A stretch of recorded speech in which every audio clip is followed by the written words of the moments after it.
Ba't kaya yung ibang tao, pag narinig na anak yung turing mo sa aso mo, galit na galit, yung gusto nila dapat same kayo ng paniniwala na dapat ang aso ay aso lang. Kesyo, pag di kayo parehas ng paniniwala, magugalit sila.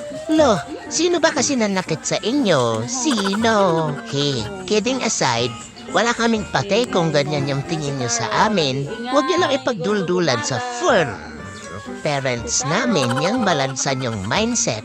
Kasi di naman kayo gumagastos sa pangangailangan namin. Sino ka ba?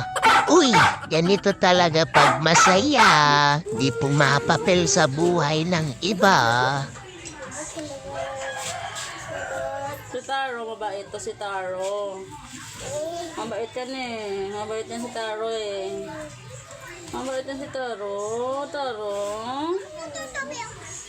Si Taro, ang aso namin.